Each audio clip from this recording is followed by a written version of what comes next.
Hello అండి, అందరూ ఎలా ఉన్నారు? బాగున్నారా? నేను చాలా బాగున్నాను. నేను మీ Ramya Banu. First of all welcome back to my channel Ramya Banu 11. So last time మన ఛానల్లో చేసిన వీడియోకి మంచి రెస్పాన్స్ అయితే వచ్చిందండి. So thank you so much. So దానికి రిలేటెడ్గానే ఈ వీడియో అనమాట. ఆ వీడియోలో అన్నీ చెప్పలేక కొన్ని చెప్పి రిమైనింగ్ కంటిన్యూషన్ నెక్స్ట్ వీడియోలో చెప్తానని చెప్పాను కదా. సో ఇప్పుడు దాని కంటిన్యూషన్ అనమాట. సో చాలామందికి డౌట్స్ వస్తాయి కదా, ఆ వీడియో చేసిన తర్వాత చాలామంది నాకు పర్సనల్గాను దట్టు ఆ వీడియో కింద కమెంట్లోనే కూడా నాకు అడిగారు. సో వాటిలో కొన్ని రిపీటెడ్గా వచ్చినవి నేనైతే చూస్ చేసుకొని వీడియో చేస్తున్నాను. సో దీని నెక్స్ట్ ఇంకా ఓన్లీ గోల్డ్ కోసమే నా ఎక్స్పీరియన్స్, నా దగ్గర ఉన్న నాలెడ్జ్ నేను మీకు షేర్ చేద్దాం అనుకుంటున్నాను గోల్డ్ కోసమే. సో ప్రెసెంట్ గోల్డ్ రేట్ కూడా మంచి హైక్ ఉంది కదా. సో అందుకోసం అని చెప్పేసి దీనికోసం మీకు మంచి అవేర్నెస్ ఇద్దామని చెప్పి నేనైతే వీడియోస్ చేస్తున్నాను గోల్డ్ మీద. సో దానికి కంటిన్యూషన్ వీడియో అనమాట. సో లాస్ట్ వీడియోలో నేను ఏం చెప్పానంటే 24 క్యారెట్ అంటే ఏంటి, 22 క్యారెట్ అంటే ఏంటి, మన దగ్గర ఉన్న గోల్డ్ని ఎలా పెంచుకోవాలి, మన దగ్గర ఉన్న గోల్డ్ని ఎలా భద్రపరచుకోవాలి, మనం గోల్డ్ తీసుకునేటప్పుడు ఎలాంటి జాగ్రత్తలు వహించాలి, గోల్డ్ తీసుకునేటప్పుడు అది మంచిదా కాదా ఎలా చెక్ చేసుకోవాలి, అన్ని క్లారిటీగా చెప్పాను కదా. సో అలానే ఈ వీడియోలో దాని కంటిన్యూషన్ ఉంటుందన్నమాట. సో ఎవరు ఎక్కడ స్కిప్ చేయకుండా చూడండి. సో జనరల్గా మనకి న్యూస్లో, పేపర్లో, ఇంకేమైనా యాడ్స్లో లేదా మొబైల్లో మనకి ఎప్పటికప్పుడు గోల్డ్ రేట్స్ అనేది అప్డేట్ అవుతుంది కదా. గూగుల్లో చెక్ చేసుకున్నా కూడా ఎక్కడ చూసినా సరే గోల్డ్ రేట్ ఒకేలా ఉంటుంది. పర్ గ్రామ్ 8,500 ఉంటుంది. సో ఈ రోజు రేట్ పెట్టి చెప్తాను నేను, 8,500 ఉంటుంది. సో అలానే మనకి బయట షాపులో అడిగినా కూడా 8,500 చెప్తారు. కాకపోతే మనకి పేపర్లో, న్యూస్లో, ఫోన్లో, గూగుల్లో తులం ఎంత అని అడిగేసరికల్లా అరౌండ్ 90,000 లేదంటే 90,000 అనుకోండి, అప్రాక్స్గా 90,000 చెప్తారు. మనం షాప్కి వెళ్ళి అడిగితే ఒకలా చెప్తారు, ఇక్కడ ఒకలా ఉంటుంది. ఏంటి దాన్ని అసలు ఏంటి డిఫరెన్స్ ఏంటి అని చాలా మంది డౌట్ రావచ్చు. సో దానికోసం క్లారిఫికేషన్ అనమాట ఈ వీడియో. సో మనకి పేపర్లో, న్యూస్లో, ఇలా సోషల్ మీడియాలో వచ్చేది ఏంటి అంటే పర్ గ్రామ్ గోల్డ్ రేట్ అంటే 22, 24, 18 అలా వస్తుందండి. సో కొన్ని ప్రాంతాల్లో, కొన్ని ఏరియాస్లో తులం అంటే 11.664 కొంతమంది క్యాలిక్యులేట్ చేసుకుంటారు. కొంతమంది 10 గ్రామ్స్ తులం అనుకుంటారు. కొంతమంది ఇప్పుడు రాజమండ్రి, భీమవరం ఇటు సైడ్ ఏంటి అంటే కాసులు లెక్క కౌంట్ చేస్తూ ఉంటారు. ఒక కాసు 8 గ్రామ్స్, మనకి ఒక తులం 11.664 కదా, అక్కడ ఒక కాసు 8 గ్రామ్స్. అలా ఒక్కొక్క దగ్గర 10 గ్రామ్స్ తులం అంటారు, ఒక్కొక్క దగ్గర 8 గ్రామ్స్ తులం అంటారు, ఒక్కొక్క దగ్గర 11.664ని తులం అంటారు అనమాట. సో జనరల్గా తులం అంటే ఎగ్జాక్ట్ వెయిట్ వచ్చేసి 11.664 అనమాట. సో ఇది తులం అనమాట. సో ఎవరైనా తులం కాస్ట్ అడిగితే ఆ రోజున గోల్డ్ రేట్ ఇంటూ 11.664 కొడితే మీకు తులం ప్రైస్ వచ్చేస్తుంది. అప్రాక్స్ ఒక 90,000 వచ్చింది అనుకోండి తులం కాస్ట్. సో మనం షాప్కి వెళ్ళి అడిగినా కూడా ఈ 11.664 ఇంటూ గ్రామ్ రేట్తో క్యాలిక్యులేట్ చేసుకుని ఒక 90,000 చెప్తారు. సో మనం ఆ తులంలో ఒక చైనో, ఇయర్ రింగ్సో, బ్యాంగిలో, ఫింగరింగో ఏదో అడుగుతాం. సో వాళ్ళు అదే తులంలో తీసుకుని ఇస్తారు మనకి. సో ఇక్కడికల్లా క్యాలిక్యులేషన్ మనకి తులం చెప్పింది 90,000 చెప్పారు. మన చేతికి వస్తువు క్యాలిక్యులేట్ చేసుకుంటే 1,30,000 అయింది. అప్రాక్స్గా చెప్తున్నాను ఇది కూడా. సో ఏంటి మీరు చెప్పింది 90 చెప్పారు, సో నాకు 1,20,000, 1,30,000 ఇచ్చారు బిల్లు, ఏంటి డిఫరెన్స్ అని చాలా మందికి వస్తుంది, చాలా డౌట్ వస్తుంది. సో కొంతమంది తెలిసిన వాళ్ళు ఓకే, తెలియని వాళ్ళ కోసం ఇది క్లారిఫికేషన్ అనమాట. సో నేను ఆల్రెడీ లాస్ట్ టైం చెప్పాను కదండి 24, 22, 18 క్యారెట్స్ అని ఉంటుందని చెప్పి. సో మనం ఏదైనా ఆర్నమెంట్ తీసుకొని ఆర్నమెంట్ తయారు చేయడానికి 24 బార్ ఉంటుంది. ఆ బార్ని మనం ఆర్నమెంట్ లెక్క కన్వర్ట్ చేయాలి అంటే అదర్ అలాయ్స్ కలుపుతారు. ఈ 24 కాస్త 22 అవుతుంది అని చెప్పి లాస్ట్ టైం వీడియోలో నేను చెప్పాను. ఎవరైనా చూడకపోతే కింద డిస్క్రిప్షన్లో ఆ వీడియో లింక్ పెడతాను, కంప్లీట్గా చూడండి, మీకు డీటెయిల్గా అర్థమవుతుంది. సో అయితే ఈ ఏదైతే ఉందో ఈ 24 క్యారెట్ బారు ఇది మనం వర్కర్కి ఇస్తారు. ఒక ఓనర్, సమ్ ఎక్స్పర్సన్ ఓనర్ 24 క్యారెట్ అనేది వర్కర్కి ఇస్తారు. వర్కర్కి ఇస్తే ఈ వర్కర్ 24 క్యారెట్ని ఐటమ్ లెక్క కన్వర్ట్ చేసేసరికల్లా అది 22 అవుతుంది అనమాట. సో 24లో ఆర్నమెంట్ ఉండదు. సో 22లో కన్వర్ట్ చేస్తే అది 916 ప్యూరిటీతో ఆర్నమెంట్ తయారవుతుంది. సో ఈ 24ని 22 చేయడానికి వర్కర్ ఛార్జ్ అవుతుంది కదండి. ఫర్ ఎగ్జాంపుల్ అతను ఒక 3 రూపాయలు తీసుకున్నాడు అనుకోండి, చెప్తున్నాను అప్రాక్స్గా. సో ఈ వర్కర్ అనేది ఈ సమ్ ఓనర్ అనేవాడు 24 క్యారెట్ ఇచ్చాడు వర్కర్కి. ఈ వర్కర్ 22 క్యారెట్లో కన్వర్ట్ చేసి ఆర్నమెంట్ తయారు చేశారు. తయారు చేసినందుకు చేత కూలి తీసుకుంటారు, దాన్నే మజూరీ అంటారు, వేస్టేజ్ అంటారు. మజూరీ అంటే మేకింగ్ ఛార్జెస్, తరుగు అంటే వేస్టేజ్ అనమాట. సో ఈ వేస్టేజ్నే వర్కర్ ఛార్జ్ 3 రూపీస్ తీసుకున్నారు. ఎగ్జాంపుల్గా 3 రూపీస్ తీసుకున్నాడు వర్కర్ ఛార్జ్. సో ఈ ఓనరు 24 క్యారెట్ని 22 తయారు ఇచ్చి మళ్ళీ 3 రూపీస్కి మన వర్కర్కి ఇస్తున్నారు. మరి ఇదే వర్కర్ ఓనర్ తీసుకొని ఐటమ్ని సేల్ చేశారు అనుకో, దాని ద్వారా ఓనర్కి ఏం లాభము? 24 ఇచ్చి అక్కడ గోల్డ్ ప్యూరిటీ లాస్ అయిపోయి 22 తీసుకున్నాడు, దానికి కూడా మళ్ళీ ఎక్స్ట్రా అమౌంట్ ఇచ్చారు కదా.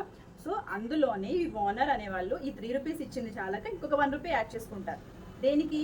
ఆల్రెడీ 24లో నుంచి 22 చేయించారు, దాని ద్వారా మళ్ళీ వర్కర్ ఛార్జ్ ఇచ్చారు, మళ్ళీ అక్కడి నుంచి సమ్ కస్టమర్కి పర్చేస్ చేయాలి, బయింగ్ చేయాలి, సేల్ చేయాలి, బయింగ్ కాదు సేల్ చేయాలి. సేల్ చేస్తే వీళ్ళకి లాభం లేకుండా ఎవరైనా ఏం చేస్తారు? చెయ్యరు కాబట్టి సో ఆ 3 రూపీస్కి ఇంకొక 1 రూపీ యాడ్ చేసుకుంటారు. ఆ 1 రూపీలోనే ఎంప్లాయీస్ మాలాంటి చాలామంది మధ్యతరగతి ఎంప్లాయీస్కి వాటిలోనే జీతం ఉంటుంది. సో అది కాకుండా మెయింటెనెన్స్ ఉంటుంది, కరెంట్ బిల్స్ ఉంటాయి, వర్కర్ ఓనర్ లాభం ఉంటుంది. సో అన్నీ కలిపి ఆ తరుగులోనే వీళ్ళు చెప్పింది ఒకటి చెప్పారు ఒకటి తీసుకున్నారు అని చెప్పి చాలా మందికి డౌట్స్ ఉంటాయి కదా. సో ఆ డౌట్ క్లారిఫికేషన్ నేను చెప్తున్నాను అనమాట. సో వర్కర్ చార్జ్ 3 రూపీస్ అయితే వీళ్ళు వేసుకుంది ఒక 1 రూపీ, మళ్ళీ ఎక్స్ట్రా ఇవన్నీ కలిపి ఇంకొక 1 రూపీ అయితే మొత్తం 5 రూపీస్కి వీళ్ళు అసలు రేట్ కన్నా ఇంకా 5 రూపీస్ యాడ్ చేసి అమ్ముతున్నారు అని చెప్పి చాలామంది అపోహలో ఉంటారు. కాబట్టి నేను చెప్తున్నాను, కొన్ని ఒక ఐటెంకి 3 రూపీస్, ఒక ఐటెం 5 రూపీస్, ఒక ఐటెం 6 రూపీస్ ఎందుకు ఉంటుంది అక్క అని మీరు అడుగుతారు, నన్ను ఖచ్చితంగా అడుగుతారు. ఎందుకంటే మీరు అన్నట్టుగా ఫర్ ఎగ్జాంపుల్ ఒక బ్యాంగిల్ ఒక 10% ఉండాలి, మన నెక్లెస్కి ఎందుకు 15 ఉంది, సో హారానికి ఎందుకు 18 ఉంది, చిన్న రింగ్స్ వాటికి ఎందుకు 18 ఉంది అని అడుగుతారు.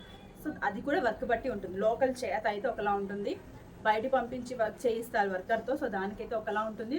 నెక్స్ట్ హై పాలిష్ అని, క్యాస్టింగ్ అని, మీకు చాలా డీటెయిల్స్ ఇంకా చెప్పాలంటే ఆర్నమెంట్ మీకు చూపించి చెప్పాలి, ఇది డిఫరెన్స్ ఇది, సో దానికి దీనికి ఇంత తక్కువ పడుతుంది, దీనికి ఇంత ఎక్కువ పడుతుంది అని చెప్పి నేనైతే నార్మల్గా నేను ఒక సేల్స్ మ్యాన్ కాబట్టి జనరల్గా నేను ఎక్స్ప్లెయిన్ చేసినప్పుడు 2 ఐటమ్స్ చూపించి డిఫరెన్స్ చూపించి మీకు రెండింటిలో ఏది నచ్చింది, ఇదే ఎందుకు నచ్చింది, ఇదే ఎందుకు నచ్చలేదు అని కంప్లీట్గా నేను చెప్తాను. సో అందుకు ఇవన్నీ ఇప్పుడు చూపించాను కాబట్టి ఎగ్జాంపుల్తో మీకు చెప్పాను అనమాట. సో అలా ఉంటుంది అనమాట. వర్క్ బట్టి, వర్క్ మ్యాన్షిప్ బట్టి, ఐటమ్ తయారైన ప్లేస్ బట్టి కూడా మనకి మేకింగ్ ఛార్జెస్ అనేది పడుతుంది అనమాట. ఫర్ ఎగ్జాంపుల్ మేకింగ్ అనొచ్చు, తరుగు అనొచ్చు, వేస్టేజ్ అనొచ్చు, ఇంకేమనుకున్నా సరే అదే అందరూ అన్ని రకాలు చెప్తారు. కానీ అది ఏదైనా సరే worker charge, wastage. So wastage worker తీసుకుని ఇంత, దానికి ఓనర్ యాడ్ చేసింది ఇంత, కస్టమర్కి అమ్మేది అంత అనమాట. సో అందులోనే మనకి దాని వల్లనే ఈ మనం చెప్పిన 90 కాస్త 130 అయిపోయింది. ఎందుకు అలా నేను 130 చెప్పట్లేదు, 120 కొన్ని 1 lakh అయింది.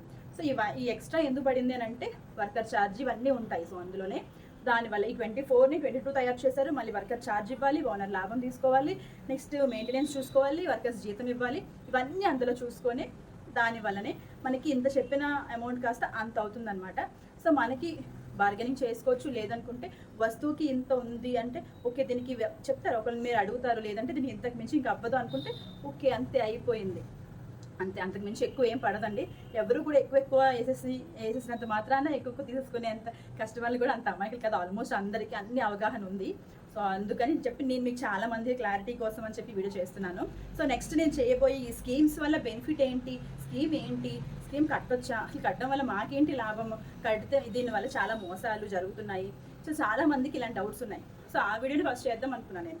కాకపోతే నేను చెప్పే ఈ ప్రాసెస్ అంతా మీకు చెప్తేనే నేను నెక్స్ట్ స్కీమ్ కోసం చెప్పేది మీకు అర్థమవుతుందని చెప్పేసి ఫస్ట్ ఈ వీడియో చేస్తున్నాను అనమాట.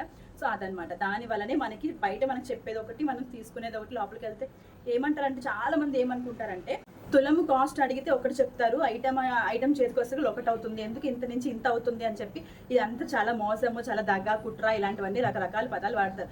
అదంతా మీకు తెలియకపోవడం వల్లే నేను ఇప్పుడు చెప్పాను కదా. సో దానివల్ల మీకు కూడా సమ్ నాలెడ్జ్ అనేది వచ్చే ఉంటుంది. సో దాని ద్వారా మీరు పాత బిల్స్ ఏమైనా ఉంటే చెక్ చేసుకుంటే మీకు దాని ద్వారా అర్థమవుతుంది అనమాట. ఓన్లీ చేతకూలికే ఇంత అయిపోతుందా, 90,000 చెప్పారు తులము, వచ్చినప్పటికల్లా 1,10,000 అయింది. ఓన్లీ చేతకూలికి వర్కర్ ఛార్జ్ అంత తీసుకుంటారా, వీరు చాలా ఎక్కువ వేసేసుకుంటున్నారు వేస్టేజ్, లేదనుకుంటే సమ్ ఏదో జ్యువెలరీ షాపు, లేకపోతే ఏదో వర్కరో, లేకపోతే ఎవరో ఒకరు. ఇప్పుడు నేనే అమ్ముతున్నాను, నా దగ్గర ఒక షాప్ ఉంది, నేనే అమ్ముతున్నాను, సో రమ్య చాలా ఎక్కువ వేసేసుకుంటుందని చాలా మంది అనుకుంటారు. కాబట్టి నేను చెప్తున్నాను. సో మనం తీసుకున్న item cost, next worker charge ఇవన్నీ చెప్పాను కదా. దాంతోపాటు మనం కొత్తగా ఏమొచ్చింది, కొత్తగా కాదు 5-6 years అయిపోయింది, జిఎస్టీ వచ్చింది. జిఎస్టీ తెలుసు కదా, గవర్నమెంట్ ట్యాక్స్. సో అది సెంట్రల్కి, స్టేట్కి కూడా మనం కడుతున్నాం అనమాట గోల్డ్ తీసుకున్నందుకు. సో గోల్డ్లో ఇంకా లక్కీగా మనకి 3% ఉంది. ఇంకా టెక్స్టైల్కి, గ్రాసరీస్కి వాటికైతే ఇంకా ఎక్కువ 7%, 20% అలా కూడా ఉన్నాయి. మన గోల్డ్ మాత్రం 3%. ఒకటి 1.5 CGST పడుతుంది సెంట్రల్, ఇంకోటి స్టేట్ పడుతుంది, స్టేట్ జిఎస్టీ పడుతుంది 1.5, 1.5. ఓవరాల్గా 3% జిఎస్టీ. 3% అంటే లక్షకి 3,000 అక్కడే అయిపోతుంది. సో మరి మనకి అవ్వదా అండి, తులం దగ్గర కాస్ట్ ఎక్కువ వేసేస్తున్నారు అనుకుంటారు. సో దాని డీటెయిల్స్ అనమాట. ఇది లక్షకే 3,000 జిఎస్టీ పడుతుంది, గోల్డ్ కాస్ట్ ఒక 90,000 అవుతుంది, ఇంక వర్కర్ ఛార్జ్ ఒక 5,000 అవుతుంది, ఇంకొక 3,000 కంపెనీ వేసుకుంది అని అనుకుంటే అదేం తప్పు కాదు నా ఉద్దేశంలో. నేను చెప్పింది మీకు అర్థమైతే రేపు పొద్దున మీరు గోల్డ్ కొనేటప్పుడు ఇంకోసారి ఎప్పుడైనా గోల్డ్ కొనడానికి వెళ్తారు కదా, ఇప్పుడు నేను చెప్పిన పాయింట్స్ అని మీరు విన్న తర్వాత వాళ్ళు మీరు తీసుకున్న ఆర్నమెంట్ ఎస్టిమేషన్ ఎక్స్ప్లెయిన్ చేసినప్పుడు మీకు అప్పుడు వస్తుంది, అవును రమ్య చెప్పింది వీళ్ళు చెప్పింది ఒకేలా ఉంది. సో అప్పుడు మీకు తోచిన దాన్ని బట్టి మీరు అడగొచ్చు బార్గెనింగ్, వాళ్ళు ఛాన్స్ ఉంటే ఇస్తారు, లేకపోతే లేదని చెప్తారు. సో అదనమాట ఈరోజు వీడియో. సో దీని కంటిన్యూషన్ మన మంత్లీ స్కీమ్ కోసం నేనైతే ఎక్స్ప్లెయిన్ చేస్తాను. సో మంత్లీ స్కీమ్లో చాలా మోసాలు జరుగుతాయి, దీని ద్వారా వారికి లాభం మనకి లాభం ఉండదు. నెక్స్ట్ దీని ద్వారా మాకేంటి యూజ్, 1 మంత్ మంత్లీ అమౌంట్ మీ దగ్గర ఉంచుకోవడం వల్ల మీకు ఏంటి బెనిఫిట్ అని చెప్పి, మళ్ళీ month end of the year end of the period complete అయిన తర్వాత మాకు ఇవ్వడం వల్ల మీకు ఏంటి లాభం, మాకేంటి లాభం, మేము అలా కట్టడం వల్ల. సో చాలా డౌట్స్ ఉంటాయి కదా, వీళ్ళకి క్లారిఫికేషన్ నెక్స్ట్ వీడియోలో చేస్తాను నేను. సో ఈ రోజుకి ఈ వీడియో ఇప్పటికి ల్యాగ్ అయిపోయింది కదా, సో అందుకోసం ఎక్కువ టైం కాకుండా తక్కువ టైంలో మీకు ఇన్ఫర్మేషన్ షేర్ చేద్దామని చెప్పి నేను వీడియో చేస్తున్నాను అనమాట. సో అర్థమైంది అనుకుంటున్నాను. Thank you for watching my channel Ramya Bhanu 11.